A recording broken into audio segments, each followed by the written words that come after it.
Welcome to VizArts. You've made it to the right place for your first ceramics class. The ceramics program is our largest program. VizArts has excellent instructors with experience in hand building and throwing. We have a large studio glaze selection with in-house glaze experts. There are 5 ceramic kilns for quick processing of finished work. There is a slab roller in the hand building studio and Ceramics Classroom 3. There are student shelves and lockers for storing tools and in-process work. VizArts provides a wide selection of clays for purchase. You may not bring in your own clay without first speaking to Lisa Gallen.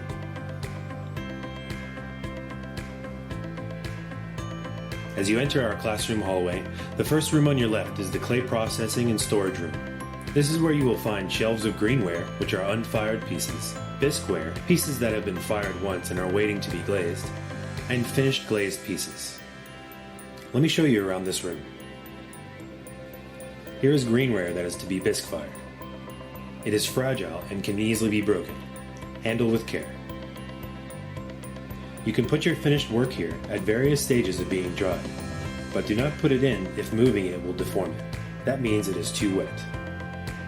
We always run our kilns with a preheat, so varying stages of dryness are okay on the greenware shelves. Please respect the work that others have done, and do not move work to make room for yours on the shelves. If there is no room, please come to the main office for help, or ask an instructor to help you make room for your work.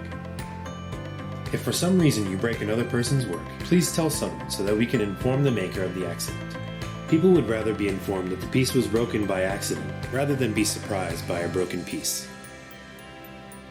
While all students think that they will remember what all their pieces look like, in truth, most works look very similar, especially beginner's work, and especially once it has been bisque fired. It is important that you sign your work with your name or initials so that we can identify it later. It is a great idea to keep a notebook so that you can write down your work.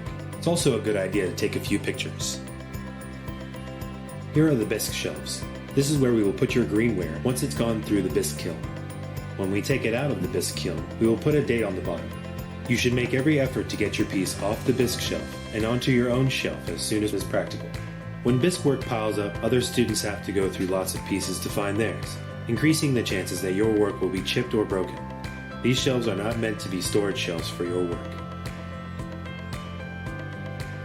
Here are the glazed shelves. Work that has been glazed will be here. Again, please keep track of your work and remove it from the glazed shelf as soon as possible. This is our kiln room. Unless you are with an instructor or someone from the main office, you are not permitted in the kiln room. This is an insurance requirement, and we ask that you respect this rule.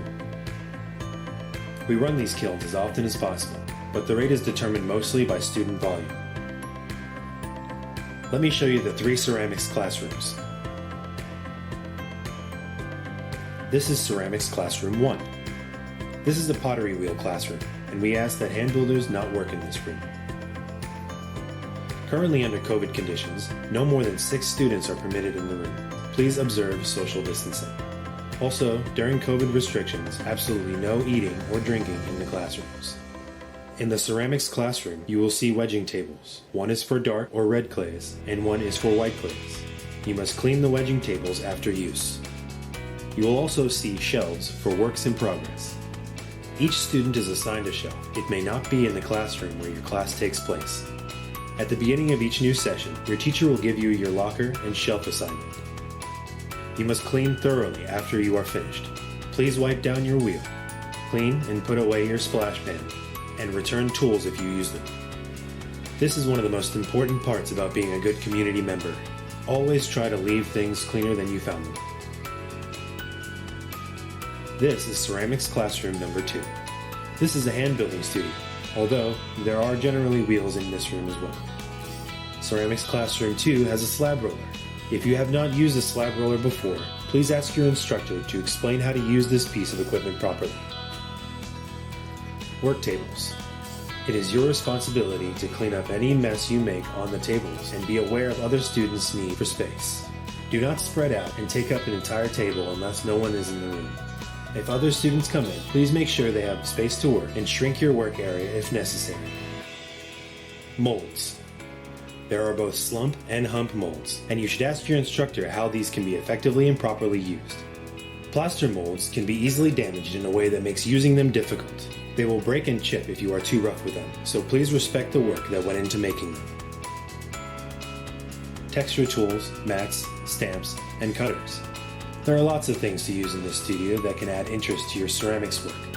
Because of COVID-19, we ask that you wash and disinfect the items that you touch before you use them and before putting them back where you found them. There will be disinfectant spray to use in each classroom. Spray, wait, and wipe dry. If there is no spray bottle or it needs refilling, please come to the main office. This is Ceramics Classroom 3. This is a ceramics wheel classroom, and the expectations for this room are the same as Ceramics Classroom 1. Like Ceramics Classroom 2, Ceramics Classroom 3 has a slab roller.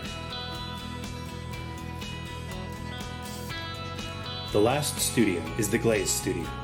This is where you will glaze your bisque work and where you will put your glaze pieces to be fired.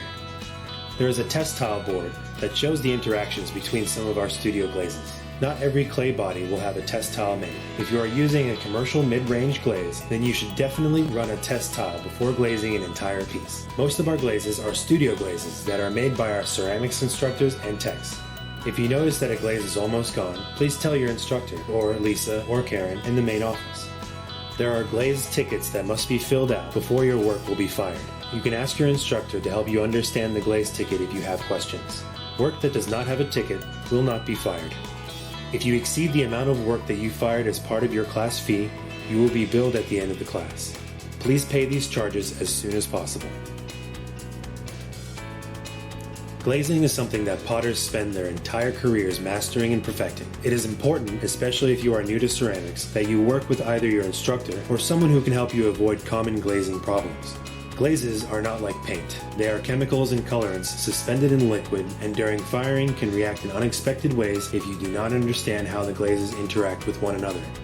Do not attempt to glaze without instruction from your teacher. For beginners, this will often come at the end of the class series. Do not rush this process. Please be mindful that we all share the studio glazes, so avoid contaminating them by dipping dirty brushes or work that is still wet from another glaze application. Sometimes work that has been glazed will not be processed because there is a problem with the glazing. If you see your work on the bottom shelf of the glaze cart with a note, please bring the piece to your instructor or come to the office for help. During this time of COVID, we also want to cover the following COVID procedures. Some of these were touched on earlier, but they bear repeating. Take your temperature before coming to VisArts, and do not enter with an elevated temperature. Do not come into VisArts if you have been or think you have been exposed to someone with COVID. Quarantine for 14 days or get a COVID test. You must wear a mask whenever you are in our building, no exceptions. Hand washing is critical, along with masking and social distancing to keep us all well. There is a spray bleach solution in every room to be used on the beginning and end of every class. Let's sit for 1 minute and wipe. If you use common tools or materials, disinfect with spray before and after using. If you don't have your own tools, consider purchasing these now so that you don't have to share. Remember, we are all depending on each other to stay safe. Thank you for watching. We hope to see you soon at VisArts. For more information about us or the classes we offer, please visit our website at www.visartscenter.org.